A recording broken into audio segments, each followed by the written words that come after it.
Baik, Assalamualaikum warahmatullahi wabarakatuh. Bismillahirrahmanirrahim. Alhamdulillahi rabbil alamin, wassalatu wassalamu ala asyrafil mursalin sayyidina wa maulana Muhammadin wa ala alihi wa sahbihi ajma'in. Amma ba'd.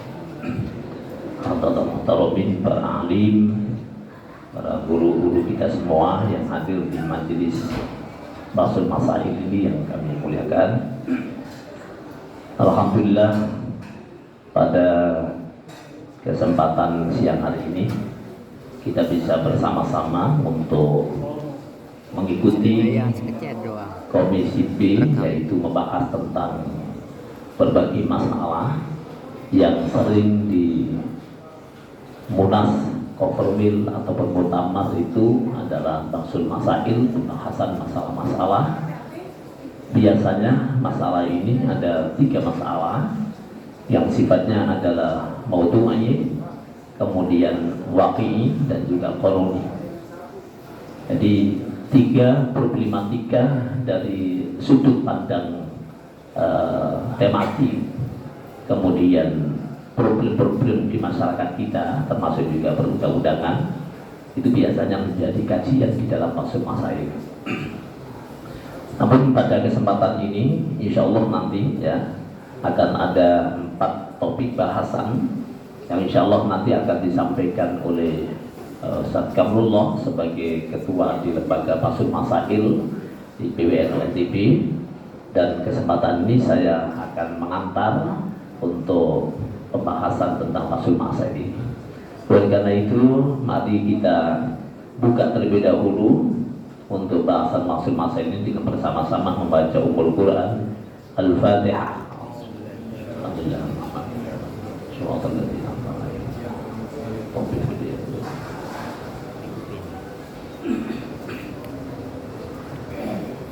Bapak Ibu musyawirin dan musyawirat rahimakumullah, bil khusus ayahanda Tuan Guru Ma'arif sebagai sepuh kita, Rois di Lombok Tengah, dan teman-teman semua. Ada Tuan Guru Sebuki, ada Kiai Asyik Amrullah, Kiai Kamrullah. Ini sama-sama Amrullah sama Kamrullah ya. Cuman yang satu asyik, yang satu gak asik.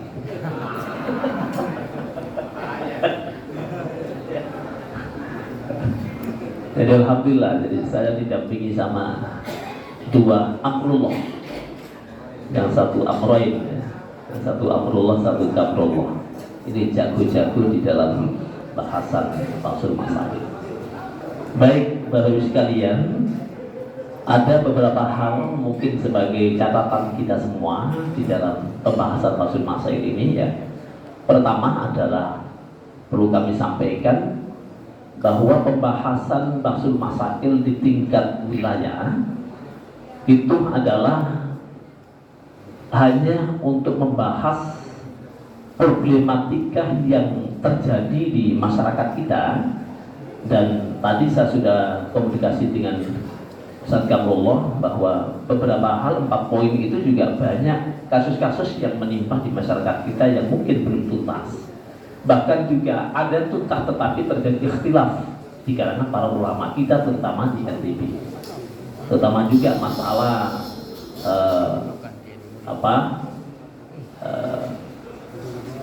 seorang wanita yang ditinggal lama oleh suaminya bekerja. Kalau dulu ada namanya mahfud ya, jadi yang hilang, tapi ini tidak hilang. Jadi bekerja lama, ada bom.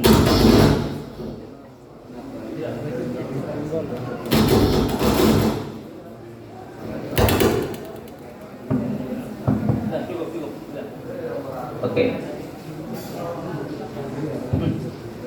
Udah sampai mana tadi? Sampai lupa kan? Oh iya. Ya, bukan Mahmud ya. Kalau Mahmud di Kota Bima ada nggak di sini? Nah, petinju.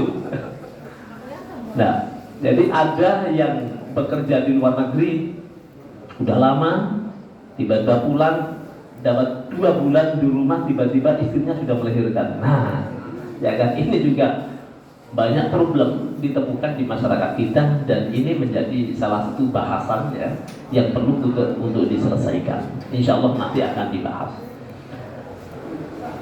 Yang ingin kami sampaikan Bapak dan Ibu sekalian, bahwa tugas kita ini adalah membicarakan, membahas problematika yang terjadi di masyarakat kita, tetapi tidak berhak di PWNU ini untuk mengekspos keluar ya.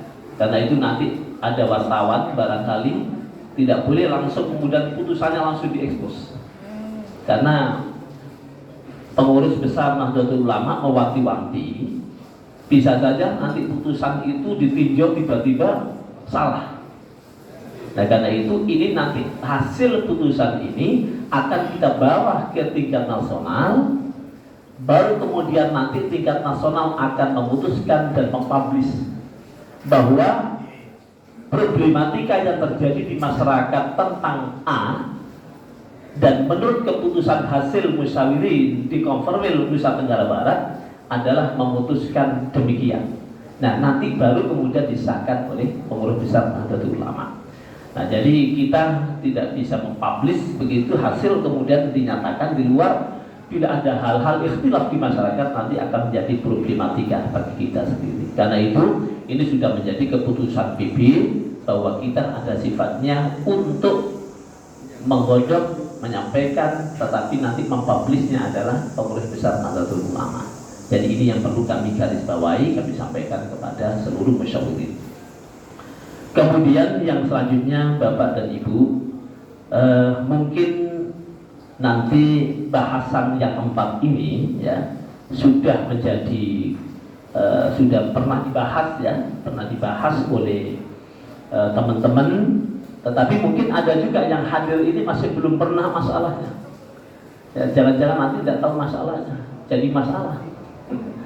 Oleh karena itu nanti tolong kepada Ustaz Kamrullah dijelaskan apa duduk masalahnya yang akan dibahas, kemudian baru kemudian nanti ada penawaran-penawaran dari teman-teman. Mungkin mereka punya dasar hukum ya, tetapi yang patut perlu kita cermati bahwa di dalam istinbat hukum ini setidaknya 3 hal yang patut kita cermati bersama ya. Pertama adalah menyangkut masalah dalil-dalil syar'i. Jadi mungkin kita juga harus menguasai tentang dalil-dalil syar'i itu ya, karena ini menjadi penting. Tanpa mengetahui itu maka istinbat hukum juga tidak akan bisa. Kemudian yang kedua tentu juga yang penting adalah memahami tentang kaidah-kaidah usuliyah ya. Kaidah usuliyah ini mana yang patut diterapkan, nah, karena setiap problem dan masalah memiliki kaidah masing-masing, nah, sehingga nanti tidak salah di dalam memutuskan perkara. Yang ketiga adalah tentu juga memahami maqasidus syariah ya, jadi tujuan daripada diberikan syariat oleh Allah itu apa, sehingga nanti dari 3 problematika atau masalah-masalah yang kita hadapi nanti bisa terselesaikan dengan baik, tentu juga sesuai dengan maqasidus syariahnya. Nah saya pikir ini ada Pak Dr. Asik Abdullah, kemudian ada Kiai Kamrullah. Beliau ini adalah pakar-pakar usul fiqh, dan insya Allah juga ada Tuan Guru Tamim ya, Tamam ya, Tamam Tuan Guru Subuki ya. Bahkan beliau ini sudah mengarang syair 1000 menyaingi Alfiyah Ibnu Malik ya, Masya Allah. Ini tentu juga menjadi pemantik di dalam pembahasan nanti. Dan ada Tuan Guru Ma'arif Ayahanda, nanti mungkin musyahirnya. Jadi kami mohon nanti kepada Tuan Guru Kamrullah untuk bisa menyampaikan problematika apa yang akan dibahas, silakan nanti disampaikan. Nanti sedikit bisa disampaikan apa kira-kira daripada bahasan itu hasilnya. Kemudian nanti pemantiknya kami mohon untuk Tuan Guru Subuki, dan nanti musyahirnya nanti Tuan Guru Ma'arif sama Kiai Asik Abdullah. Musyawirin kami mohon untuk bisa mencatat, kemudian juga menyampaikan gagasan pemikiran, tentu juga berdasarkan pendapat-pendapat yang rajih dan marojek yang bisa dipertanggungjawabkan, sehingga nanti hasil keputusan ini adalah bisa menghasilkan yang terbaik. Saya pikir begitu.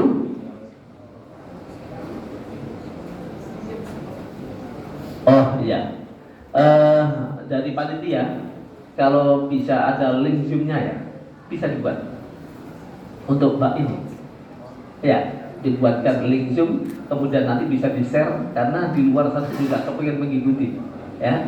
Sehingga nanti mungkin warga Nahdien yang di luar sana tidak bisa sempat hadir di majelis ini, mereka bisa ikut menyimak, dan mungkin juga nanti bisa kita buka untuk menyampaikan gagasan dan pendapatnya. Saya pikir begitu, dan terima kasih sekali lagi. Kita buka kembali dan kita ambil barokah. Mudah-mudahan apa yang kita bahas pada kesempatan siang hari ini membuahkan hasil yang baik, mendapatkan ridho Allah Subhanahu wa taala. Dan mari kita sama-sama hadiahkan Fatihah kepada muassis pendiri Nahdlatul Ulama serta para pejuang Nahdlatul Ulama, kiai-kiai, tuan guru, ulama-ulama kita. Mudah-mudahan Allah Subhanahu wa taala memberikan rahmat yang mulia di sisinya, dan kita semua sebagai generasi penerus mudah-mudahan juga Allah senantiasa membimbing kepada kita semua. Ila hadratin Nabi Muhammad sallallahu alaihi wasallam wa ila jami'il muassis Nahdlatul Ulama. Syaulillahi lahumul Fatihah. Suratul ladzina an'amta 'alaihim ghairil maghdubi 'alaihim.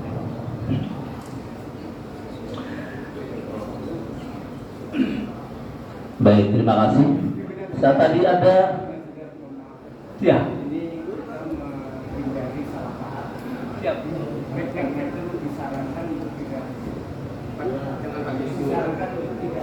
Oh, baik. Oke, baik. Terima kasih. Terima kasih. Ya, betul. Saya khawatir nanti ya, begitu di sana, ya. Oke, baik, kalau gitu tidak usah zoom, tetapi untuk kalangan kita sendiri. Tadi saya lihat ada Samroni ya? Iya, wah. Baik. Ya, nggak usah dilihat ya? Ya, oke dah. Baik, teman-teman yang juga dari nggak usah divideokan ya. Karena nanti mungkin ada hal-hal yang boleh divideokan, tetapi untuk internal kalangan sendiri, tidak boleh untuk di-share ya. Ini catatan ya. Mudah-mudahan oke. Baik, kami persilahkan kepada Tuan Guru Haji Kaprullah untuk menyampaikan. Baik, assalamualaikum warahmatullahi wabarakatuh.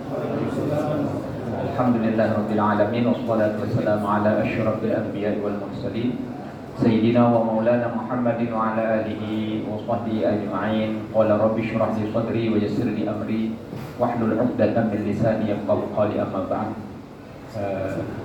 Fadilatul muhtaramin al-mukarramun, para alim, para ulama, para tuan guru, para rais syuriah ya, dan beberapa utusan dari pondok pesantren yang sempat hadir pada siang hari ini. Jadi untuk mempersingkat waktu, saya mungkin akan langsung membacakan tasawurnya ya. Jadi saya akan bacakan deskripsi dari apa yang kita akan bahas pada siang hari ini. Silakan nanti mungkin kalau ada referensi kitab yang akan dimunculkan, mungkin kita bisa dengan tertib gitu ya. Kita mungkin tidak seperti anak-anak yang baru belajar Basul Masail itu gontok-gontokan itu nggak selesai-selesai kiai itu ya. Nggak selesai itu. Nah, jadi kita mungkin agak santai aja, arif, bijaksana untuk menyelesaikan masalah ini. Karena kalau latihan di santri itu Pak Kiai itu tidak selesai itu. Nah, jadi yang pertama yang saya akan bacakan tasawur kamilnya. Pada sebuah desa ada masjid yang selalu ramai dan penuh ketika melaksanakan sholat Jumat. Karena masjid tersebut berada di pinggir jalan umum, sehingga banyak orang yang kebetulan lewat di masjid tersebut ikut sholat Jumatan. Dan ini mengakibatkan masjid menjadi penuh dan sesak ya, dengan jamaah yang berdatangan itu. Sementara area parkiran dijadikan tempat sholat para jamaah yang tidak bisa sholat di dalam masjid. Dan ini menyebabkan tidak ada area parkir untuk jamaah. Dengan pertimbangan keamanan, pengurus masjid ingin kemudian memundurkan masjid agar sedikit ke belakang dan area di area depan dijadikan tempat parkir. Nah, jadi masjidnya ini dimundurkan sehingga di depan itu dijadikan tempat parkiran. Pertanyaannya, bagaimana hukum merubah fungsi yang semula berupa masjid kemudian berubah menjadi halaman masjid atau tempat parkir untuk jamaah? Saya persilahkan. Mungkin dari disebutkan dari PCNU mana, nggih? Silakan dari sekarang tahun guru.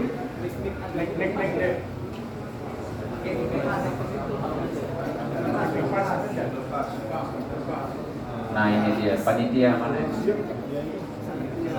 Atau untuk sementara suruh maju aja mendekati ini. Ini waktu kita yang kalau maju mundur nanti kalau ada ya. Untuk sementara. Boleh. Sementara Boleh Om Guru Zul agak ke depan mungkin. Ini sambil nunggu mic. Sambil nunggu mic kan dulu silakan.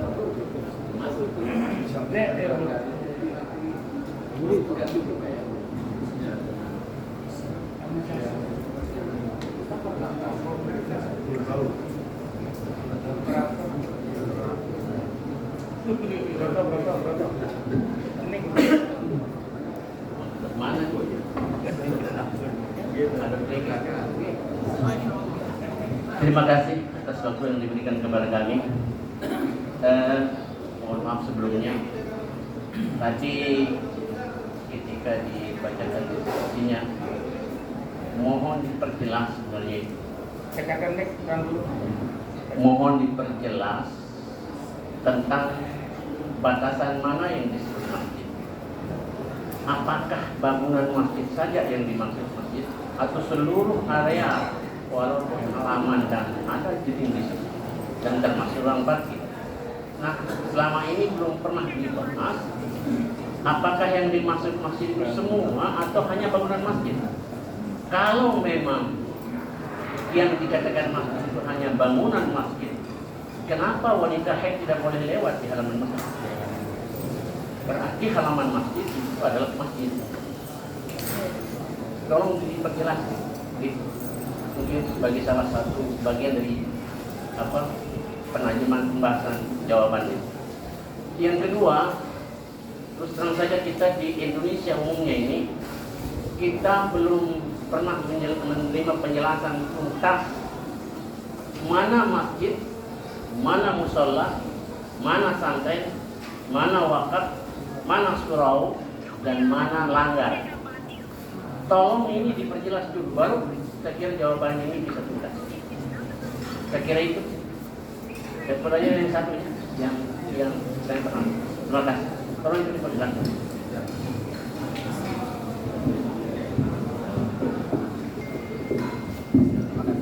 Ini sebelum pemantik saya pertama yang kita katakan masjid di sini adalah di mana bangunan masjid itu didirikan. Karena kalau semua nanti area itu dikatakan masjid, itu gimana kalau orang buat WC di tanah masjid? Nah, jadi yang di sini di deskripsi yang dimaksud ini adalah masjid itu di mana masjid itu dibangun. Dan di deskripsi ini dijelaskan bahwa ketika mihrab yang di depan itu dimundurkan ke belakang, yang notabene sejatinya itu adalah masjid bangunannya, yang kemudian sekarang dijadikan tempat area parkir dan seterusnya. Ini satu dulu. Kalau memang itu yang dikatakan masjid, bagaimana dengan wanita yang lewat di halaman masjid? Boleh, pemantik dulu boleh. Oke. Izin. Di sini memang saya lihat deskripsi dari masalah ini dia masih sedikit sumir. Pertama tentang apakah yang bertanya ini adalah wakif juga. Apakah yang bertanya tentang wakaf? Karena dia berwakaf bangunan ke masjid. Ketika dia digeser, seperti apa kemudian posisi masjid yang sudah di mana di sana itu ada wakaf yang yang sudah berlangsung di sana itu. Tetapi izin Masjid di dalam definisi Syafi'iyah tentunya adalah masahat wa sunnah fihi salatul tahiyyah.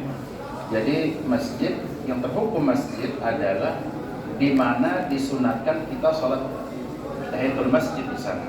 Kan tidak ada salat sunat halaman masjid. Nah, sehingga halaman masjid tidak terhukum sebagai masjid. Sehingga kalau kita baca di Safinatun Najah saja, itu boleh wanita itu lalu lalang itu boleh di halaman masjid. Yang tidak boleh itu di masjid. Itu pun kalau lihat ibarat paling dasar di mazhab Syafi'i, in khafat talbisahu. Kalau kira-kira takut dia tidak punya pembalut sehingga akan mengotori. Mungkin saja teman. Tapi izin sedikit bahwa karena masalah ini penting karena banyak juga sekarang masjid-masjid yang takmirnya itu kemudian membuat tempat-tempat khusus untuk parkiran. Mungkin terlepas dari bahwa kita mungkin close dulu perbedaan antara masjid, musola, kemudian juga surau, langgar. Mungkin kita fokus kepada kalimat masjid yang ada di sini supaya dia tidak melebar. Tapi tadi Bang Guru juga menyebutkan tentang kalau orang berwakaf untuk masjid kan sudah dibedakan mana yang Oke, kalau itu kan wakaf.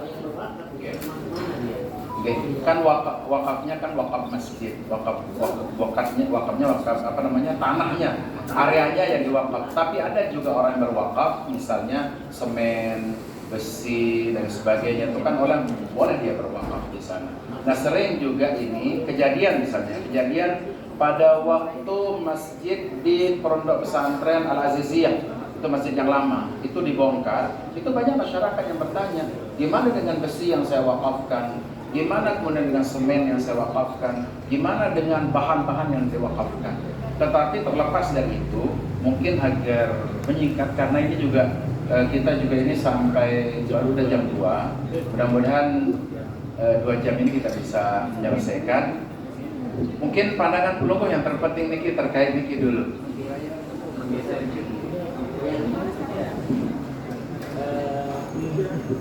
Berdasarkan apa yang disampaikan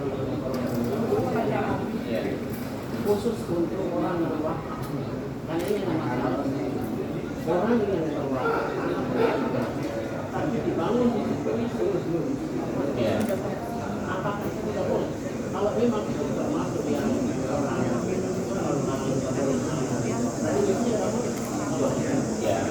makanya begini, biar tidak melebar masalahnya. Jadi sudah clear dulu bahwa yang kita sebut masjid itu adalah di mana kemudian di situ dibangun bangunan masjidnya. Dan di situ adalah sah orang melaksanakan tahiyatul masjid. Kemudian tidak boleh bagi orang junub, orang haid, orang nifas, al-muqsubi diam di situ. Selesai dulu kan ya. Jadi kalau kita lebarkan nanti sampai halamannya, itu jeding salah semua, kan ibu bapak kencing di masjid itu jadinya. Clear kan ya? Baik, sekarang yang kita bahas ini adalah bangunan masjid sudah ada permanen, tapi karena ada kebutuhan karena area parkir tidak aman, masjid ini dimundurkan sehingga area masjid ini kemudian dijadikan tempat parkir atau bahkan bisa saja kemudian menjadi WC dan seterusnya, yang pada dasarnya dia adalah masjid. Nah pertanyaannya tadi adalah bagaimana hukum merubah fungsi yang semula berupa masjid menjadi halaman masjid atau tempat parkir untuk jamaah atau difungsi secara umum. Silakan para Don. Kalau memang itu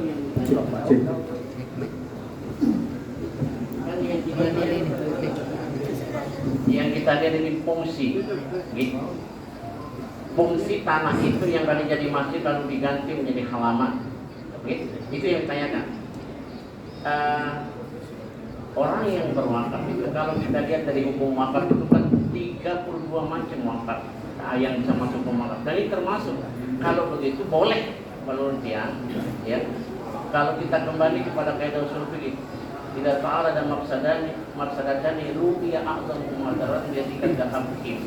Apabila dua masalah ini mana yang dipakai? Kalau sudah diperluas, ada tempat orang sholat. Oleh keluar ini ada lama yang diambil oleh dia. Nah, mana yang lebih besar dalam sini? Kalau menurut saya boleh. Ya itu yang kita butuhkan jawabannya. Nanti jawabannya bisa dilakukan. Jawaban catatan dulu. Baik para al-mukarramun, semua jawaban yang dimasukkan ke pimpinan harap kemudian disetor, nggih. Ya, nanti kami tidak bisa menyimpulkan nanti kalau semua pakai tulisan ini. Ya, baik. Jadi kesimpulan dari beliau ini adalah boleh. Ya, boleh. Silakan yang lain. Ya, sebelum yang lain, Ustaz. Jadi ini tadi lupa kita tidak membatasi sampai jam berapa. Nah, ya. Jadi kita harapkan nanti maksimal jam 3. Ya. Jam 3 selesai. Sekarang jam 2 kurang 1 jam lagi. Syukur-syukur setengah 3. Bahasan ini ada 4, tidak usah mungkin juga dibahas semuanya ya. Jadi ini ada bagian daripada sumbangsi kita. Alhamdulillah Tuan Guru tadi menyampaikan bahwa batasan masjid itu memang sudah jelas, di mana orang dibolehkan untuk melaksanakan sunnah tahiyatul masjid, maka itulah batas. Karena masjid itu tidak semuanya yang ada di lingkaran tembok itu. Itulah masjid. Jadi ada masjid, ada teras. Kalau kita sering mengenal serambi. Nah, karena itu sering juga masyarakat kita itu datang ke masjid sholatnya di serambi. Nah, di sholat sunnah. Nah, sunnah apa ini? Ya kan? Nah, ini juga perlu menjadi penegasan. Jadi sholat batasan masjid itu adalah apabila seseorang dibolehkan untuk melaksanakan sunnah tahiyatul masjid, itu batas. Dan tadi sudah beliau memberikan jawaban. Nanti bisa diberikan ke sini sehingga sebagai salah satu dasar untuk pengembangan berikutnya nanti urusan teknis. Nah, ada pengayaan nanti. Baik, lanjutkan. Oh, baik. Ini Pak. Oh ya. Baik. Ada yang punya jawaban lain? Singkat dan padat mungkin, guys. Siapa? Dari mana? Ya, Guru Zamroni, silakan. Dari PCNU Lombok Tengah ya. Assalamualaikum warahmatullahi wabarakatuh. Para masyayikh, para guru-guru kami yang saya hormati. Jadi yang pertama memang menarik kita kaji ini karena persoalannya wakiyah ya, real terjadi di masyarakat. Cuma ada beberapa kriteria ini. Yang pertama adalah mazhab Imam Syafi'i itu mengatakan hukumnya tidak boleh istibdalul mauquf wahid kharabat, meskipun dia roboh tetap tidak boleh. Tetapi di kitab yang lain yang mazhab Syafi'i saya baca boleh dengan catatan ada 3 syarat. Yang 3 syarat itu pertama, yajuz taqdirul waqfi bi syurutin salasati alla yubayyi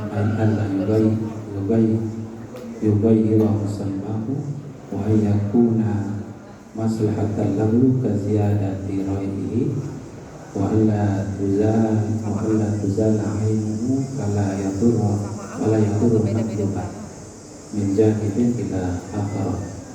Tetapi kalau kita baca di kitab Asy-Syarqawi juz 2 halaman 178 itu redaksi patennya itu wala yajuzu istibdalul mauquf indana inda asy-Syafi'iyah wa in farada khilafan lil Hanafiyah wa suratuhu indahu ay yakuna al mahallu qad qala ila sukuti fayubdalu bi mahallin akhar ahsana minhu ba'da hukmi hakimin yarah. Kalau kita terjemah, dan tidak boleh mengubah barang yang diwakafkan menurut mazhab Syafi'iyah meskipun mauquf itu khoroba, artinya roboh. Perbedaannya menurut mazhab Imam Hanafiyah, dan bentuknya itu menurut kaum ini bahwasanya boleh mauquf itu barang yang diwakafkan itu diubah ayakuna ayyakunal ma'lu, bahwasanya tempat atau masjid itu qad ala ila sukut, sungguh hampir roboh. Boleh kalau mazhab Hanafiyah boleh. Fayubdalu bi mahallin akhara, lalu diganti di tempat yang lain, ahsana yang lebih baik minggu dari mahal awal. Ba'da hukmi hakimin, setelah dihukumi oleh orang hakim yang yara, melihat langsung kejadian itu. Tetapi dari beberapa redaksi, yang ini yang redaksi pertama, redaksi yang kedua di dalam Hasyiah Al-Qulubi itu menyarankan ada 3 syarat selama masjid itu tidak berubah statusnya sebagai masjid, boleh dimanfaatkan untuk fasilitas umum begitu. Ya, 4 hal. Terima kasih. Jadi jawabannya ditambah. Kitabnya mohon di ke depan dia.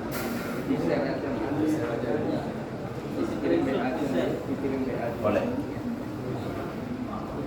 Ada yang lain? Silakan.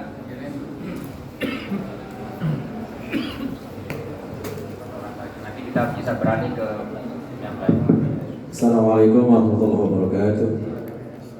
Haji Syamsul Hakim dari Ulum Pernah juga ingin memperkuat apa yang disampaikan oleh saudara Haji Semboni, bahwa yang namanya masjid ila yaumil kiamah harus dijaga.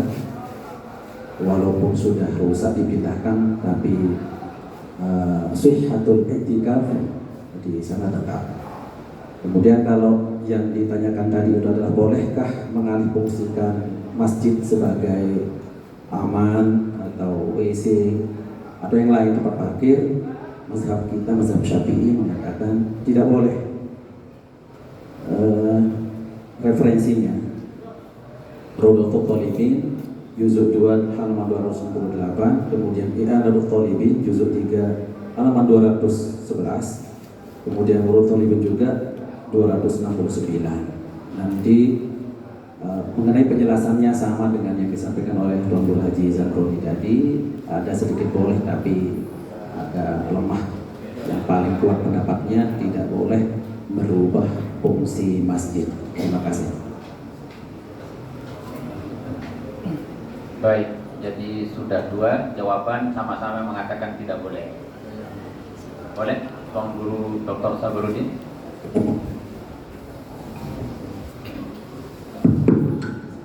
Assalamualaikum warahmatullahi wabarakatuh. Jawabannya ke depan.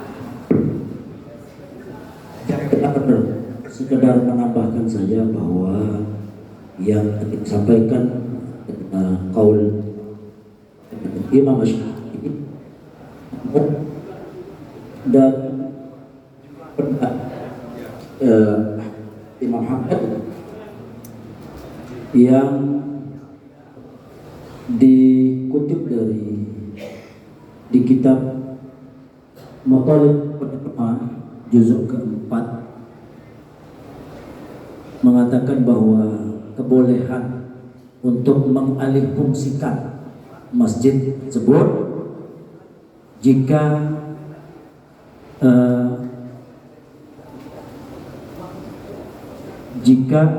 ada yang menjadi tujuan itu adalah kemaslahatan yang lebih penting.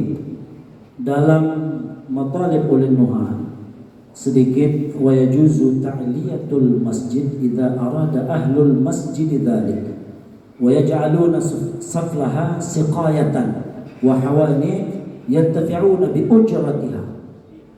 Sehingga dalam mazhab Hambali ini membolehkan untuk dialihfungsikan masjid tersebut. Namun dalam kitab tersebut juga dikatakan oleh Al-Qadhi Abul Khattab dalam furuknya yang disebutkan bahwa tetap kembali kepada Syafi'i yang tidak memperbolehkan mengalihfungsikan daripada masjid tersebut. Referensi nanti kami sampaikan melalui terima kasih. Baik, berarti tetap sama ya, tidak boleh, tapi dalam kalangan mazhab ya Imam Ahmad bin Hanbal membolehkan. boleh kita difotokan kitabnya. Terima kasih. Ada yang lain dari para tuan guru? Cukup ya? Baik, kalau sudah cukup saya serahkan ke Muswahid dan pemandu. Mungkin tambahan. Ya, terima kasih. Di antara syaratun nas yang ada dalam Al-Quran dan hadis tentang bahwa itu bukan adalah wakaf, tanah wakafnya, tetapi bangunan masjidnya. Di surah Taubah Allah SWT berfirman, la masjidun ussisa 'ala taqwa, menggunakan taksis, jadi ada pondasi-pondasinya, walaupun lebih kepada makna sofistiknya. Kemudian hadis sahih juga, Nabi SAW bersabda, man bana lillahi masjidan. Jadi ada bina di sana ya. Bina. Jadi yang haram haram wanita haid, nifas dan sebagainya itu di bina masjidnya, bukan di halamannya. Kemudian juga bahwa masjid itu kan masuk juga menjadi kesepakatan ijtima, kesepakatan bersama. Karena di surah Al-Jin Allah SWT berfirman, wa annal masajida lillah fala tad'u ma'allahi ahada, bahwa masjid itu milik Allah. Nah, kata Allah di sini kemudian bermakna ulil amri, maka semua putusan yang terkait dengan masjid bergeser sebagainya harus mendapatkan persetujuan dari ulil amri, misalnya dari desa yang menyetujui supaya tidak terjadi konflik ya, atau perpecahan di tengah masyarakat gara-gara masjid. Karena banyak sekali juga masalah konflik masyarakat juga karena kuburan, juga karena masalah masjid. Saya kira demikian. Bismillahirrahmanirrahim. Kita melanjutkan pada soal yang kedua. Ada tambahan?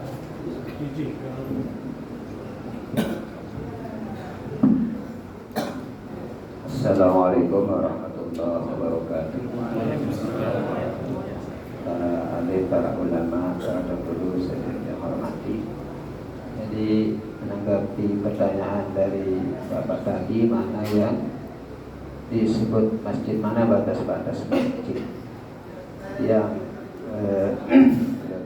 sempat mutalaah, cuma yang saya terima dulu dari Syekhuna Dr. Faisal, batas yang disebut masjid itu mana yang diniatkan masjid, mana yang jadi tidak semua bangunan itu dihitung masjid, mana yang diniatkan masjid itu dihitung masjid. Beliau mengumpamakan undang-undang paling bawaan iki tepuluk sandal. Namun ada niatan masjid di kamu puluk sandal mas. Jadi undang-undang paling bawah tepuluk sandal iki di masjid. Dengan ada undang masjid di kamu puluk sandal. Jadi tidak semua bangunan itu termasuk masjid. Atau ada bangunan tambahan, misalnya ada acara roh-roh niki, dan puluk saji niki, ini niatan masjid si masyarakat si jamaah niki, maka tidak termasuk masjid. Atau tadi ada serambi dan lain sebagainya. Nah, mengenai tadi mau digeser masjid, ada istilah yang kita kenal itu tidak ada istilah ones masjid, sebagaimana tidak ada istilah ones mentoan. Dinara istilah ones masjid, dinara istilah ones mentoan. Bahkan kalau tidak salah itu kharabul masjid bihukmil masjid, kalau tidak salah itu. Jadi semua biaran yang ada di masjid itu dihukumkan masjid. Syekhuna Dr. Faisal sangat hati-hati, bahkan tanah-tanah yang bekas masjid itu tidak boleh keluar, dihukumkan masjid. Jadi itu sekedar tambahan tadi. Wassalamualaikum warahmatullahi wabarakatuh.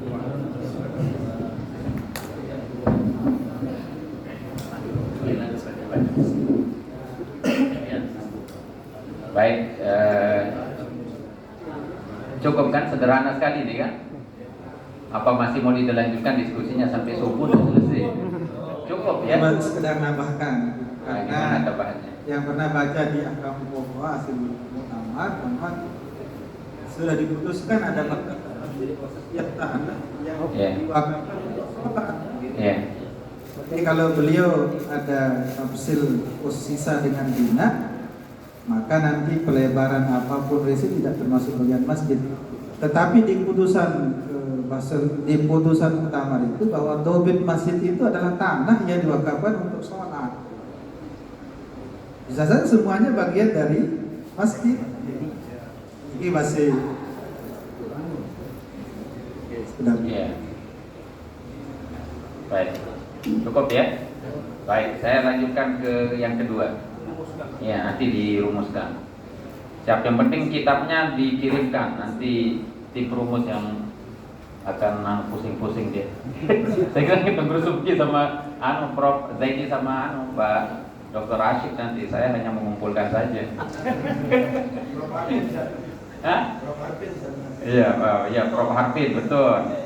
Jangan diam-diam situ. Hah?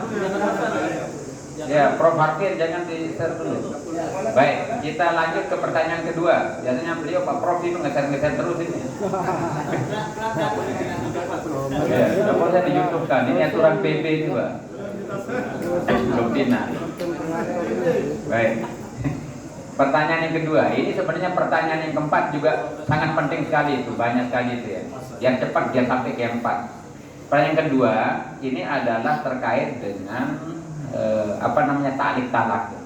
Dan ini banyak sekali terjadi di kampung-kampung.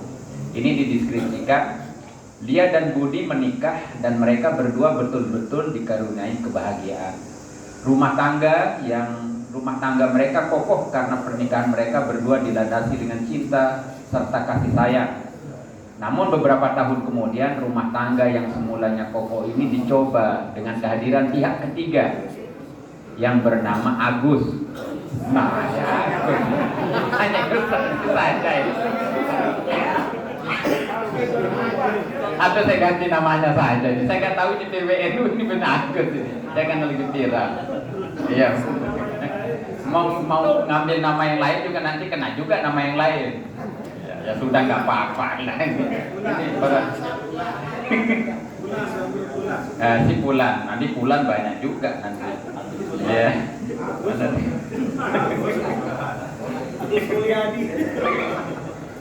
Masya Allah.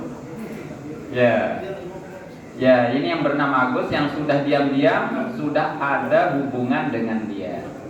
Karena Budi tidak tahan dengan kelakuan istrinya yang selingkuh, maka Budi yang melihat istrinya yang baru pulang dari pasar membawa buah mangga, bilang kepada istrinya, "Dia, sekarang saya tahu kamu selingkuh dengan Agus, dan saya sekarang tidak main-main. Apabila mangga yang kamu bawa itu busuk, maka kamu bercerai dengan saya. Atau seandainya pisang yang kamu bawa itu busuk, maka tertalaklah kamu." Nah, ini pertanyaannya, bagaimana seandainya mangga yang dibawa oleh dia makan sebelum busuk? Ya, apakah akan tetap terjadi perceraian ataukah tidak? Pertanyaan kedua, apakah bisa ta'liq talak itu digagalkan oleh Budi? Baik, silakan para mukarramun, tuan guru, para rois syuriat dan dari MPJ. Ya, boleh. Itu di belakang dulu, tidak pernah. Dari mana itu? Di belakang.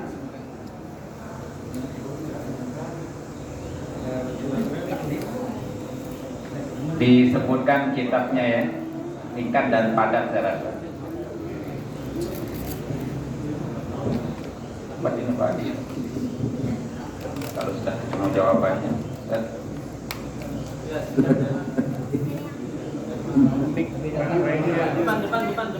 Depan lagi.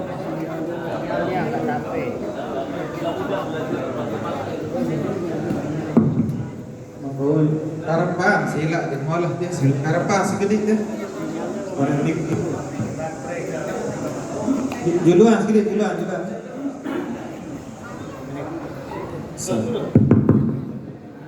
Bismillahirrahmanirrahim. Assalamualaikum warahmatullahi wabarakatuh. Kami dari desa tetangga. Agak depan dan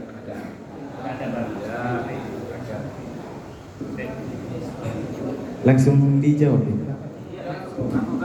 Bismillahirrahmanirrahim. Saya jawab, tolaknya tidak terjadi. Kenapa kok tidak terjadi? Karena mu'allaq bihnya tidak terwujud di sana. Beda kan ya, dimakan dengan mangganya tunggu busuk. Referensinya saya ambil dari kitab Kifayatul Ahyar. Langsung dibaca. Bismillahirrahmanirrahim. Wa minha law qala li zaujatihi in gosalat saubi anti tolikun fa gosalathu ajnabiyatun. Oh ya. In gosalti saubi fa anti tolikun fa gosalathu ajnabiyatun summa gomasathu zaujatuhu fil ma'i tadifan fa fi fatawil qadi Husain annaha la tudlam li'annal urfa fi misli hadha yaglibu wal muradu bil urfi al ghuslu bis sabun wal asnan wa nahwihima wa izalatil wasfi. Baik, cukup. Ya, sudah. Jadi, paham sudah. Ya. Bisa kita kiaskan dari. Iya, sudah. Insyaallah para musahih paham itu maksudnya. Kan tak perlu diterjemahkan kan ya. Oh, terjemahan MI lah itu mana. Berhenti jadi Roy Surya. Masa atau guru subjek turun terjemah ya. Baik, dan cukup. Ya, berarti talaknya tidak jatuh ya. Ya. Jadi tidak terjadi.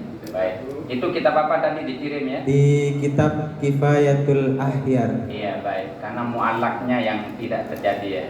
Baik. Ada yang lain para tuan guru? Namun mungkin pertanyaan yang kedua. Yang kedua boleh. Bisa jawab untuk yang kedua. Apakah bisa taklik tolak ditinggalkan oleh Budi? Jawabannya tidak. Kita ambil di dalam kitab Raudatul Thalibin.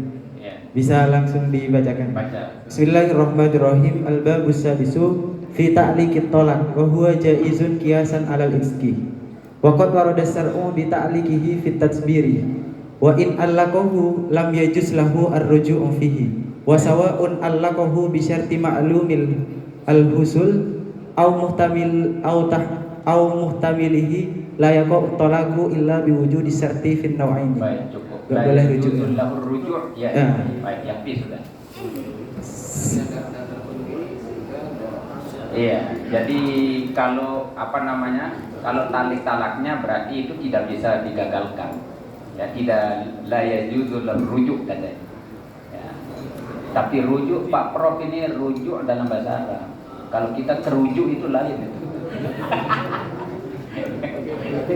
Baik, sudah cukup ya. Ada para tuan guru yang lain yang mungkin menambahkan? Atau mungkin sama, kalau sama kita tutup. Wah. Ya, sepintas saja ya. Siap. Yang pertama, memang di sini kan yang berlaku adalah apa yang disampaikan oleh Imam Suyuti dalam Ashbah wan Nadhair bahwa ma lam yujad dhabituhu fi syar'i yarji'u ila al-'urfi wa ila al-lughati wa ma la yujad fil lughati yarji'u ila al-'urfi. Nah, di sini kan seperti yang disampaikan adik kita tadi bahwa proses mu'allaqnya tadi tidak ada karena dia sudah busuknya tidak secara urf begitu. Itu saya lebih setuju seperti yang itu. Kemudian tadi juga menyitir Raudhah Imam Nawawi ya. Raudhah Imam Nawawi memang di Raudhah itu kalau saya tidak khilaf di jilid ke-5 atau ke-6 itu hampir satu jilid itu masalah ta'liq semua. Jadi hampir satu itu gambaran ta'liq semua. Sehingga sampai saya sendiri pernah dulu pada waktu aktif dengan Pak Dr. Ahmad Suhaidi di Wahid masih Wahid Institute ya, belum Wahid Foundation. Saya waktu itu di LBH Apik, termasuk saya yang berencana membatalkan model ta'liq. Jadi model ta'liq ini banyak kebablasan. Contoh kecil, kalau Anda tidak pilih lalu Iqbal, maka Anda tertalak. Terus dia pilih Pak Zulkifli, tertalak dia. Ini kan kemudian menggerus hak-hak wanita. Nah, makanya saya tidak terlalu setuju dengan bentuk-bentuk ta'liq itu. Saya setuju pada yang sharih saja begitu. Karena yang ta'liq ini terlalu Iya, artinya hak wanita itu tidak ada sama sekali. Bahkan di sana, ya, kalau kita lihat di Raudhah juga, kalau kamu haid, maka itu kamu jadi talak. Nah, seperti itulah kira-kira artinya seperti Guru, jangan dikembangkan yang menurutku dikit tidak bisa masail dikit. Iya, bukan. Saya kan menyampaikan apa yang bahkan NU ini kan dia berkembang, dia tidak kaku begitu. Kemudian berikutnya tentang ta'liq talak yang bisa digagalkan dan sebagainya. Betul, memang tidak bisa digagalkan karena apa yang disampaikan itu kemudian menjadi hukum karena dia sendiri yang putuskan. Ya. Katanya almaru qadin ala nafsi, bahwa seorang itu memutus apa yang disampaikan pada diri sendiri. Saya kira demikian. Baik, para al-mukarramun, para tuan guru, kita lanjutkan ke bahasan yang ketiga. Wah, ini tumben kita nih cepat ini. Iya, sedikit-sedikit saja. Pleno sudah selesai berarti ini. Oh, begitu. Ada satu lagi lah. Kita loncat ke yang terakhir ini yang paling menunggu jawaban. Nomor 4. Ini seorang istri ditinggal merantau oleh suaminya untuk mencari nafkah ke luar negeri, ya, selama 3 tahun lebih atau 4 tahun lebih, ya. Dan ada warga yang mengetahui kalau ternyata istrinya diketahui selingkuh dengan laki-laki lain. Setelah 3 tahun yang meninggalkan istrinya, dia kemudian balik kampung. Baru hanya 4 bulan pulang, ternyata istrinya melahirkan. Pertanyaannya, bernasab ke siapakah anak yang dilahirkan oleh istrinya tersebut? Nah, ini kasus banyak ini Pak ini. Ini kadang para tuan guru beda-beda jawabannya. Perlu diketok ini biar jawabannya sama itu. Kadang nanti yang MUIC sana lain jawabannya di sana, itu kan ini susah ini. Yang kedua, bagaimana kalau sang suami misalkan tidak mengakui anak tersebut menjadi anaknya? Bahkan bisa pertanyaan yang ketiga beranak di sini nih. Kalau anaknya itu perempuan, misalkan besok menikah itu siapa wali? Silakan para tuan guru biar kita langsung pleno. Nanti Pak Prof Zedi yang langsung plenokan di situ. Saya kan di sini bagian ini. Boleh? Silakan. Yang sudah ada jawabannya. Dan tolong dikirim terus jawabannya. Oh Pak Dr. Rashid. Jadi supaya tidak bingung ini intinya karena suami datang terus 3 bulan melahirkan, padahal batas minimal kehamilan itu kan 6 bulan. Nah ini 3 bulan. Atau jangan-jangan ketika ditinggal dia hamil, berarti sampai sekian tahun seperti yang ada di kitab-kitab fikih. Sampai 4 tahun kan, ada yang bilang 4 tahun, ada yang bilang 2 tahun kan. Nah ini yang jadi persoalan, apakah mau berpegang seperti itu? Tetapi dalam perjalanannya kan tadi ada indikasi dia sama orang lain. Nah itu yang kemudian diduga. Itu satu sisi. Di sisi lain kemudian ketika suami tidak percaya bahwa itu adalah anaknya, nah ini kan dia tidak mengakui anak tersebut. Apakah kemudian nanti dia melalui jalur li'an, kan bisa jadi seperti itu. Silahkan Tuan Guru. Assalamualaikum warahmatullahi wabarakatuh. Masalah ini kalau tidak salah sudah dibahas di muktamar. Ini tapi berapa saya nggak sama. Tapi yang jelas ini adalah anak daripada suami. Anak daripada suami selama tidak dijelek. Yang pertama itu hukum di dalam kitab, semua kitab fikih menyatakan itu adalah anak daripada suami. Al-waladul firash. Tetapi kalau si sang suami ini tidak mau mengaku bahwasanya itu anaknya, itu boleh, tetapi dengan syarat li'an. Yang namanya li'an ini 4 kali sumpah di atas mimbar hari Jumat pada asar. Maka boleh dia tidak menasabkan anaknya itu. Nah, ini maaf kejadian kalau tidak salah 7 tahun yang lalu. Ini maaf, saya sama almarhum Tuan Guru Khairi Adnan, ada seorang perempuan yang sangat, saya masih ingat, perempuan ini membuat surat palsu kepada keluarga laki-laki bahwasanya saya telah dicerai oleh suami saya. Ini surat palsu. Maka istrinya ini sudah ada sedikit mau kawin dengan orang lain. Kawinlah dengan orang lain. Begitu kawin dengan orang lain dapat anak, mati suaminya. Kemudian karena perempuan ini awet muda, kawin lagi dengan orang lain. Kawin lagi dengan orang lain. Nah, setelah dicerai oleh orang lain ini, pulang suaminya cinta kepada suaminya, kepada istrinya. Kawinlah dengan mantan suaminya. Tetapi tagihan daripada ini supaya besar sekali uang. Kalau tidak salah waktu itu 2 juta. Pada masa itu 2 juta mahal sekali. Tetapi akhirnya Tuan Guru Hairi, Allah yarham, kemudian saya juga diusulkan, itu belum jatuh talak. Belum jatuh talak. Sekalipun sudah kawin 2 kali, tapi tetap suaminya yang pertama. Tapi anaknya anak siapa? Terserah suaminya belakang ini. Mengakui apa enggak? Kalau mengakui tetap nasabnya kepada suami yang pertama. Nasabnya. Tapi kalau suami pertama tidak mau menerima, lihat.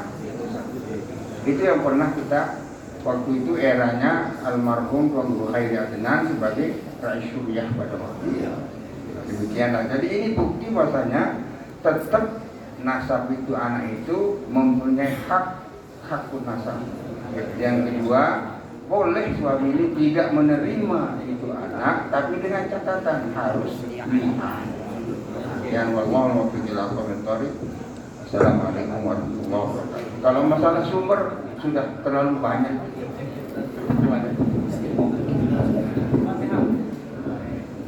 Baik Bapak Ibu, para musyawirin rahimakumullah. Ini dari Komisi A dan Komisi C menunggu kita ya. Jadi ya kita begini ya, jadi ini ada 4 bahasan ya, dan kita sudah membahas 3 bahasan. Insya Allah nanti yang 1 ini kan kita tidak harus membahas sampai selesai ya. Ketiga ini insya Allah nanti toh juga akan dibahas kembali ya. Tapi masukan-masukan tadi saya pikir sangat penting sekali ya. Nanti dikirim masukannya itu di kitab-kitabnya, ibaratnya sebagai pelengkap. Nah, saya pikir begitu. Nanti kalau berdebat kata Ustadz Kaprullah ini kita ngaji daisi ada pertanyaan langsung selesai. Nah, ya, silakan. Ustaz. Baik. Yang mana dibaca? Yang pertanyaan terakhir. Oh, yang nomor 3 padahal sudah loncat ke 4 tadi. Ini wasublah tawaduba ya. Baik. Saya bacakan pertanyaan terakhir. Nomor 3. Berarti yang tadi itu seakan-akan gak ada hubungan antara DNA dengan nasab itu ya. Lah itu berarti kan? Iya, lain yang berbuat, lain yang punya ini.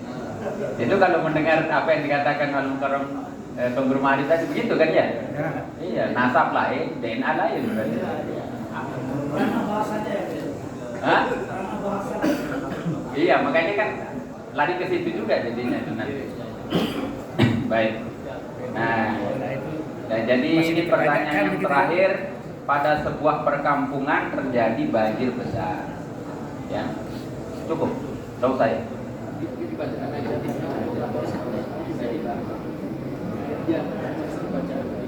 Oh, saya baca. Saya tergantung perintah saja.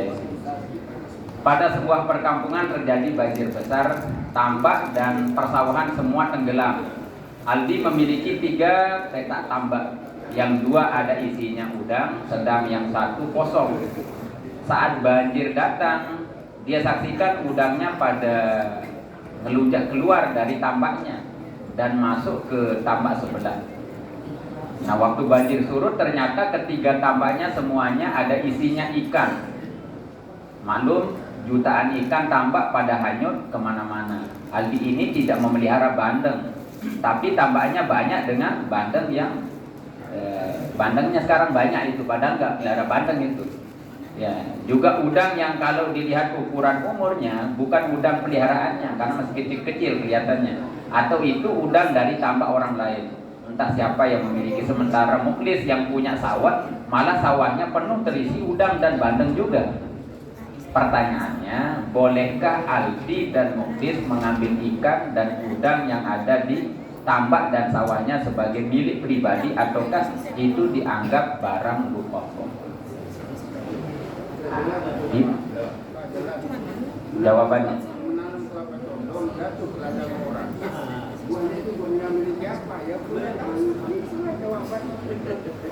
baik.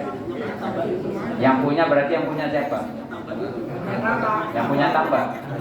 Kita punya dulu, jangan yang punya tambak. Pak Prof Zaidi Abdad yang bingung nanti mana kitabnya itu. Kalau saya kan hanya jadi izin aja itu.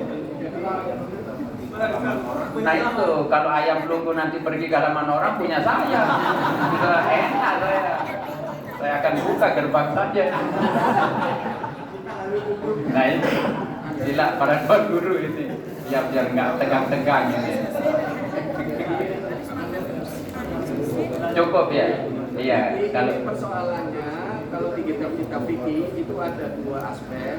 Apakah masuk dalam kategori malun ghaib atau masuk ke dalam kota? Ya. Baik. Baik.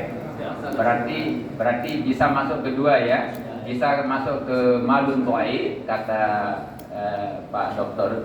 Aceh Kamrullah, atau masuk kepada luqathah. Ya ini nanti silakan nanti di akal syubhat itu nanti tasawufnya itu nanti. Ya itu Pak Tuan Guru Zulkarnain yang punya bagian itu nanti. Itu apa yang hanyut tadinya itu. Baik, terima kasih para tuan guru, para al-mukarramun, para rais syuriah ya.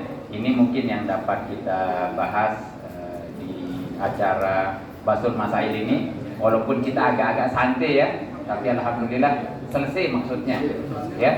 Ya inilah tradisi NU ini ya, jadi makanya saya bilang kepada Pak Prof Kiai Haji Zaidi Abdad tadi, biasanya kalau kita ngaji sendiri ada pertanyaan langsung jawab selesai gitu, tapi kalau kita kumpul banyak orang kok kita jadi bodoh gitu. Kita jadi bodoh semua itu. Nah inilah luar biasa NU ini. Bahkan Tuan Guru Subki saja sudah mengarang Alfiatus Sasaki ya, masih didebat juga sama yang lain itu. Padahal sudah musonnet ini. Sekian dan terima kasih. Mudah-mudahan kita sehat, panjang umur, berkah, dan kita bisa berkhidmat di Nahdlatul Ulama. Mungkin ini yang dapat saya sampaikan. Wallahul muwaffiq ila aqwamit thoriq. Wassalamualaikum warahmatullahi wabarakatuh. Saya kembalikan kepada Profesor Dr. Kiai Zaidi Abdad untuk memimpin acara. Baik, terima kasih. Jazakallahu khairan Tuan Guru Kamrullah dan para musyawirin, para kiai, para tuan guru mukarramun. Alhamdulillah, sekalipun pembahasannya singkat sudah menyelesaikan 4 masalah, walaupun jawabannya masih bermasalah. Tapi insya Allah nanti akan ada tim, dan ini akan kita laporkan sebagai bagian dari komisi kita, karena kita akan pleno, dan mohon semuanya saja nanti untuk mengikuti pleno yang ada di sana. Oleh karena itu, mudah-mudahan apa kita bahas, tentu kesempurnaan hanya di mata Allah Subhanahu wa taala, dan ini bagian daripada ijtihad kita untuk menentukan satu hukum. Mudah-mudahan ini bisa bermanfaat, dan akhirnya nanti kita akan melaporkan kepada PP bahwa Dr. Will telah membahas 4 masalah.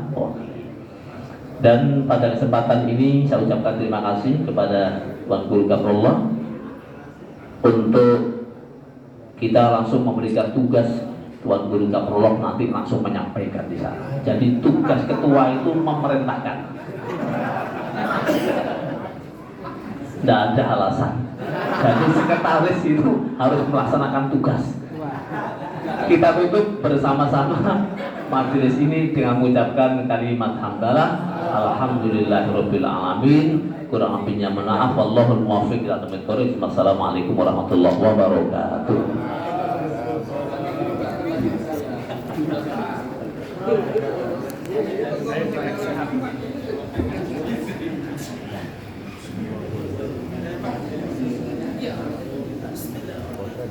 Kalau